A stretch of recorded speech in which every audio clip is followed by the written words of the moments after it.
The Saga of ShaHaNon, Book 2, Emperors and Exiles, Chapter 6, The Riverbank.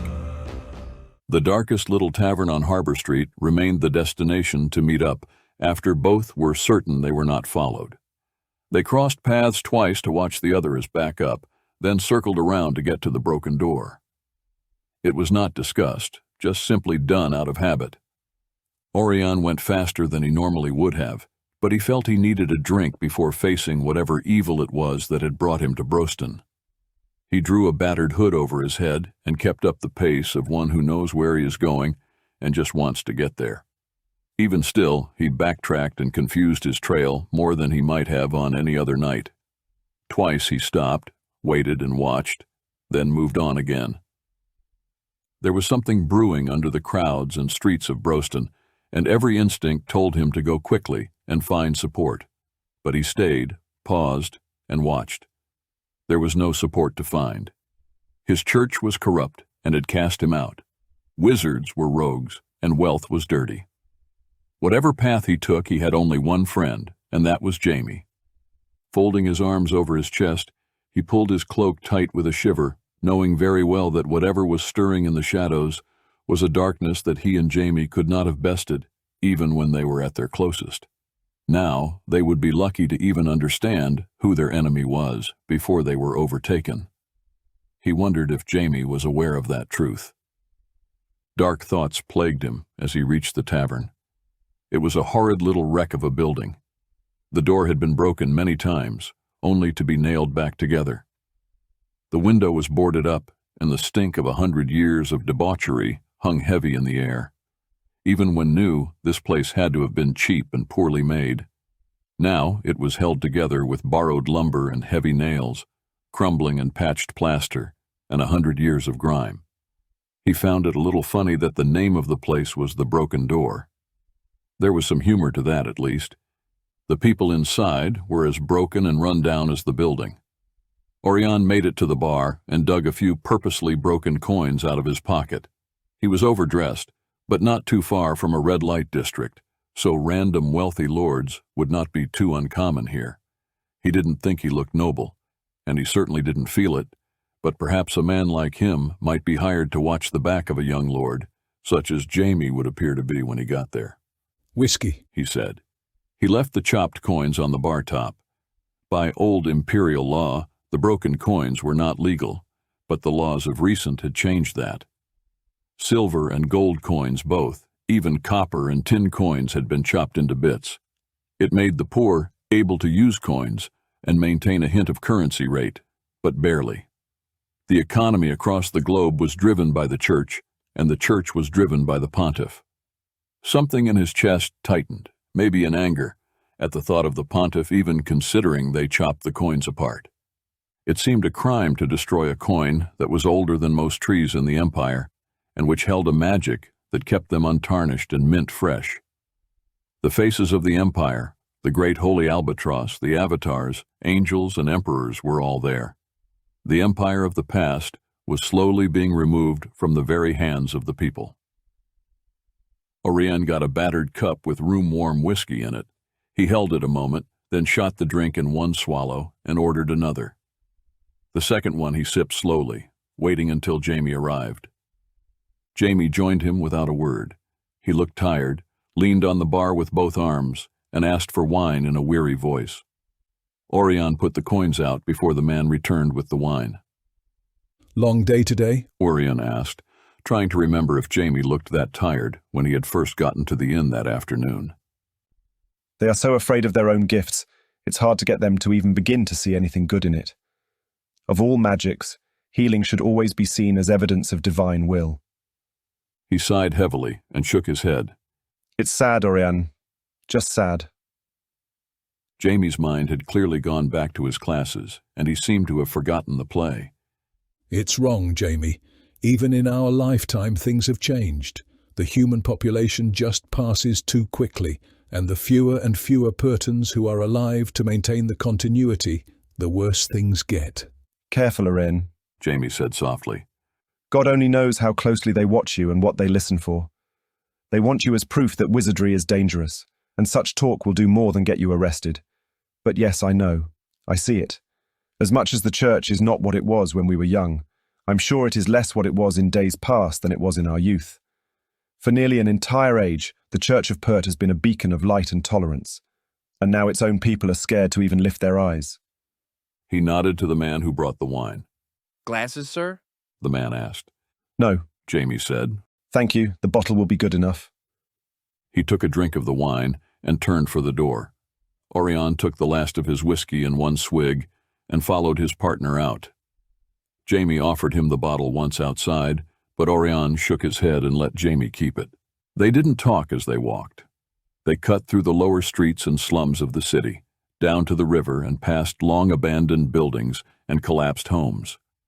They hopped a low stone wall and scrambled down a steep bank to the riverbank. Under a massive bridge that was threatening collapse, they stopped. Its great stone arches made certain they were well out of sight from above or from a distance. It was a good place for crime to take place unseen. This the place? Jamie asked. According to Tyvan's map, it is. Orion handed Jamie several pages of the sketches he had been given before trying to line up the ones he still held. So this is that view? Jamie held up the sketches into the light of the moons to get a good look at them, but wasn't sure. It seemed very hard to see how the pictures and the place fit until he held a sketch perfectly in line with the pillars of the bridge. The random lines and body placement became rather clear. On its own, the sketch could have been anything. Jamie stepped back, putting reference points in place. He shook his head. This is bad, Orion. Orion joined his partner to look over his shoulder at the sketch. What looked like a group murder began to take on a new level of bad. From here, at this angle, they could see the bodies were put out in a circle. Random-looking lines drawn on the paper began to show something far more menacing than serial murders. It's a demon ring, Orion said softly. He looked around at the site again and saw how very well they were hidden both from the paved streets above as well as from the river below. The ground rose up just right to make a hidden level that had likely been home to the homeless, but more recently to a very gruesome murder. It was spooky in its desolation and made eerier in that it was in the center of Broston, or close to it. In every direction they could see the lights of the city, and from here might even have had hope of being heard if they called for help. It's been cleaned up pretty well, Orion said. Someone had cleaned up not just the murders, but the entire area of everything. This place would have otherwise been filthy, but now was almost spotless. There was no garbage, not even clumps of mud. It had been swept clean of even the natural mess. The worst part was that the police weren't the ones doing it. So who's doing it? Jamie asked, as if reading Orion's mind. There's no stains, no taste, nothing. He sighed and put the page down. If they do it again, will they leave it to be found? If the summoners are cleaning up, why wait at all? Why not clean it up right away? You really think the church might be cleaning it up? I don't know, Orion said. I'm not a demon master. I don't know anything more about it than you do, less probably. Orion stood in the center of where the summons had taken place. We can't even guess at it until we know who is behind the cleanup. If Tyvan is right, it's the local church. I don't want to think that just yet, Jamie said, bending down to run his fingers over the dirt, to try to pick up any energy, but shook his head as he stood. Let's go. There's nothing to see here in the dark anyway, he said uneasily. They headed back up the long hill to the streets above. It was a steep climb, and they had to crawl back over the stone wall that ran along the edge of the pavement. Orion stopped and looked back just as he got to the street level. As he did, he saw something move down near the water. He froze in the instinct of one who doesn't want to be seen. He let his eyes search the dark carefully. Jamie was still so in tune with him on that level that he caught the motion and did the same. Orion saw nothing more, but there was a chill to the air that was not natural. A deep darkness moved before the fog that was creeping up from the river. Let's stay out of the fog, Jamie said softly. Orion agreed. Maybe all he had seen was the first of the wisps of night mist, or maybe whatever he saw was going to hide in the fog, and it was better not to meet it just yet. With Jamie's concern to back him up, it was time to go. They moved quickly and silently up the streets toward the inn. They had spent many years in the forests of Norwood and had seen many things.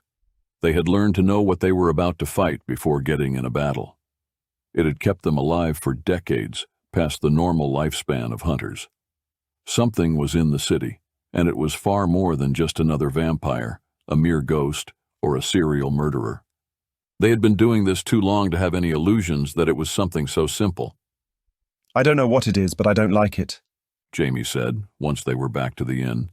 He decided against going up to their room, but took the short hallway to the tap room. Orion followed, not ready to be shut into a small space. It wasn't so much the riverside that was bothering Orion now, but the feeling that he was again being followed. It was almost as if whatever was at the river had caught his scent and was now creeping after him, like a hobgoblin after a child in the woods. He chose a table while Jamie ordered a pitcher and mugs from the bar. The inn was quiet, even with the crowd that had gathered. Like many of the places that still hung on to the Purton feel, the crowd tended to be older travelers and here to relax, not to cause trouble. The tavern still held the decorative wooden detail, lost to the dark and not fully seen with the lamps the owner could afford. Once, this place had been lit with the magic of the city.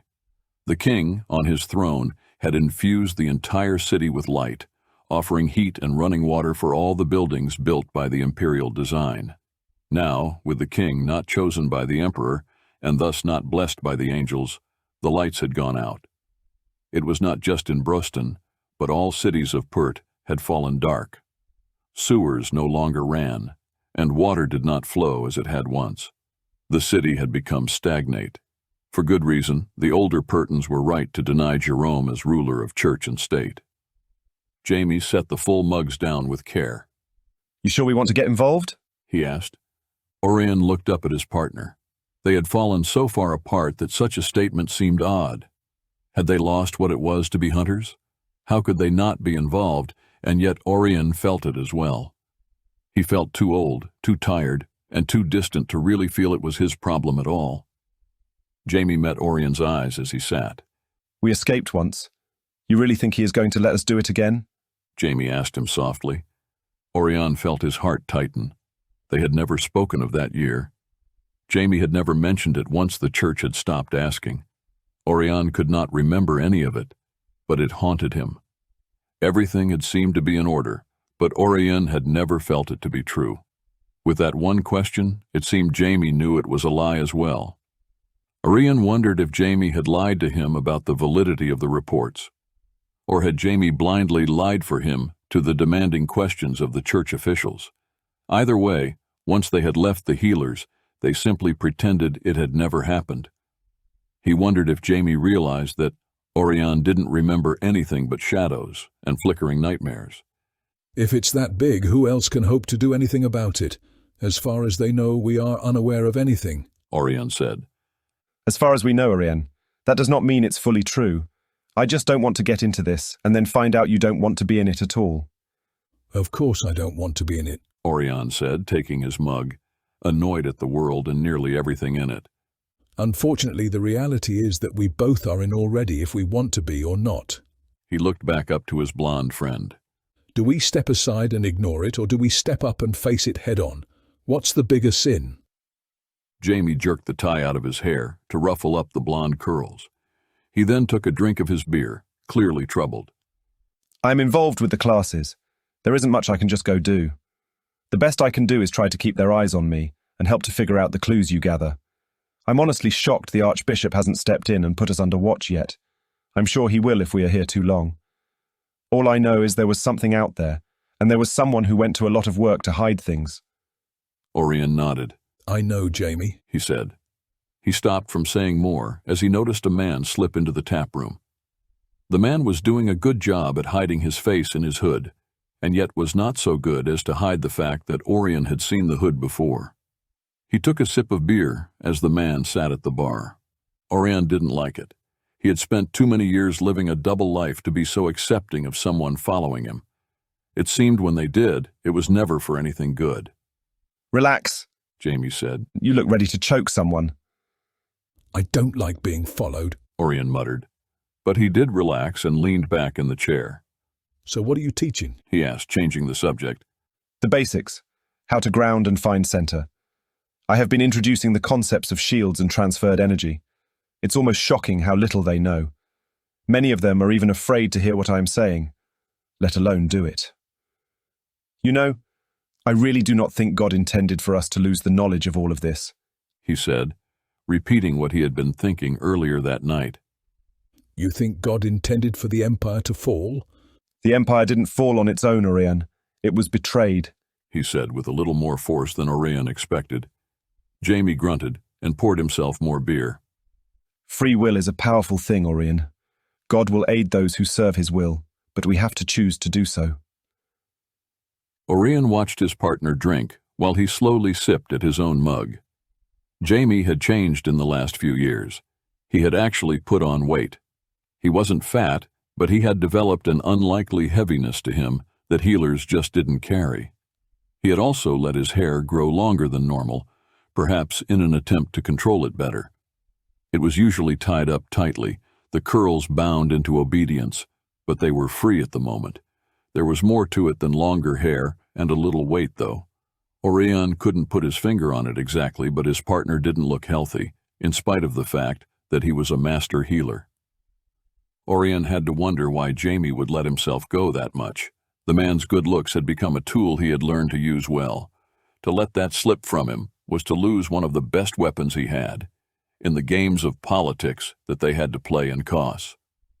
He looked away from Jamie when a young man walked up to them. Fathers Orion and James? The young man asked.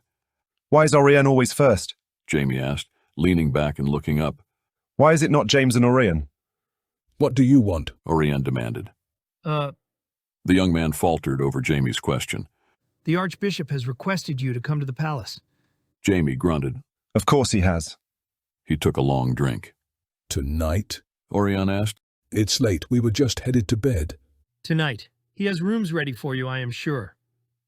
All right. Jamie drained his mug. Shall we then? Let's go get our things. Come along. You can help carry it all. Orion pushed himself up from the table. Yes, of course. The young man muttered, clearly not having expected to do anything other than deliver a message. Jamie got up, shaking his head. Why do I so not like this? He asked his partner. Because we don't like being put in cages, Orion said. Come then, young man, let's get up to the Archbishop. We'd hate to make him wait.